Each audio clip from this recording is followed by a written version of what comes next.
অনিশ্চয়তাময় ভারতীয় ফুটবলের দৈন্য দশা নিয়ে এবার ফেডারেশনকে কড়া ভাষায় আক্রমণ করলেন বাইচুং ভুটিয়া।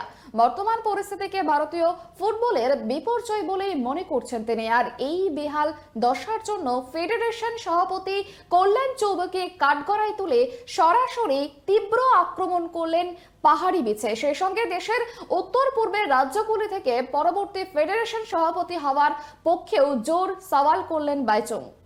বিষবাউ জলে ভারতীয় ফুটবলের ভবিষ্যৎ। আইএসএল কবে হবে কেউ জানে না, সকলেই তাকিয়ে সুপ্রিম কোর্টের নির্দেশের দিকে। ফুটবলের হাল ফেরাতে সাহায্যের হাত বাড়িয়েছে কেন্দ্রীয় সরকার। টালমাটাল অবস্থার মধ্যে বাংলাদেশের কাছেও হারতে হয়েছে ভারতীয় ফুটবল দলকে। ফিফা র্যাঙ্কিংয়ে আরও নেমে 142 নম্বরে ঠাঁই হয়েছে।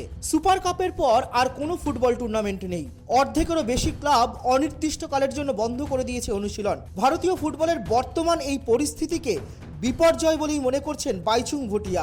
দেশের ফুটবলের এই দৈন্য দশার জন্য অল ইন্ডিয়া ফুটবল ফেডারেশনের সভাপতি কল্যাণ চৌবেকেই কাঠগড়ায় তুললেন বাইচুং। নাম করে কল্যাণকে তীব্র আক্রমণ করলেন। রাজনৈতিক দলের মদতে কল্যাণের সভাপতি হওয়ার বিরোধিতা 3 বছর আগেই কেন তিনি করেছিলেন তা আজ সকলেই বুঝতে ও দেখতে পাচ্ছে বলেই মত ক্ষুব্ধ বাইচুংয়ের। এই ব্যর্থতার পরও কেন কল্যাণ পদত্যাগ করছেন না তা নিয়েও কটাক্ষ করতে ছাড়েননি পাহাড়ি বিছে। বিশ্বকাপ ফুটবল দেখতে যাবে বলেই কল্যাণ পদত্যাগ করছে না বলেই কটাক্ষ বাইচুংয়ের। আমার রিকোয়েস্ট এই আছে, স্টেট সেন্ট্রাল যে different state association, state government আছে, সেন্ট্রাল গভর্নমেন্ট আছে, if they get involved, obviously অনেক পলিটিক্যাল ইনভলভমেন্ট হয় এভরি স্পোর্টের, and if they push and want to place somebody, I think they should place somebody with credibility. Nijer party থেকেও থাকলে I think somebody who's got some interest, some passion, some love and some knowledge about the sport to take it just forward. A party guy নিজের একটা জোনকে president করলে I think we've seen an example with Kalyan Chobe, just because একটা পার্টির ছেলে হয়ে একটু push করেছিল, I think it's been a disaster. 3 বছর আগে I think if you are aware, আমি সে সময়ও I told the central government that they candidate korche, I think you've done a wrong selection of candidate and it's not going to help Indian football. I think even the government I think has already given, they have requested and given a signal to Kalyan to resign, though he is not yet resigned so far. I think he's waiting for World Cup USA তে দেখার জন্য, তারপরে ও resign করবে মনে হচ্ছে। But I think এত disaster পরে if anybody is got any respect, I think it's better to resign and leave and let the new body come in. তবে এই কঠিন অবস্থা থেকে ভারতীয় ফুটবল আবারও ঘুরে দাঁড়াবে বলেই আশাবাদী বাইচুং। ফেডারেশনের নির্বাচনের পর সবকিছু শূন্য থেকে শুরু করতে হবে বলেই জানিয়ে দিলেন প্রাক্তন ভারত অধিনায়ক।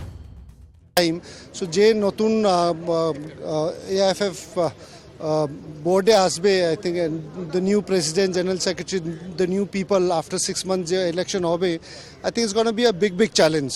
So hopefully I think the damage অনেক হয়েছে last 3 years on and off the field, but I'm sure now another 6-7 months যখন Supreme Court new election করবে, I think the new body should really work hard and get the quality as well as get the system in place and start from the scratch from zero and start building it up. আবারও দেশের উত্তর পূর্বের রাজ্যগুলি থেকে federation সভাপতি হওয়ার পক্ষে জোর সওয়াল করলেন বাইচুং। দুজন যোগ্য দাবিদারও রয়েছেন বলে জানালেন তিনি। তবে সভাপতি পদে নিজে প্রতিদ্বন্দ্বিতা করবেন না বলেও সাফ জানিয়ে দিয়েছেন বাইচুং। I think 75 years independence ভিতরে I think we've never seen Northeast, and Northeast footballer অনেক I think contribution দিয়েছে। So I think in the next election I sincerely hope the president Northeast থেকে হওয়ার জন্য, and we have great leaders. আমি নিশ্চয় আমি কোনো I am not keen to fight and become president, and from the players side I think we would want to support, and I feel it's time that next president AIFF I think Northeast থেকে থাকার অনেক important, because I think it's time for Northeast to lead. ISL হবেই এবং ফেডারেশনের নির্বাচিত নতুন কমিটির প্রচেষ্টায় ভারতীয় ফুটবল আবারও ঘুরে দাঁড়াবে বলেই আশাবাদী বাইচুং। ক্যামেরায় স্বপন রায়ের সঙ্গে রিমিক মাঝির রিপোর্ট, কেটিভি বাংলা, কলকাতা।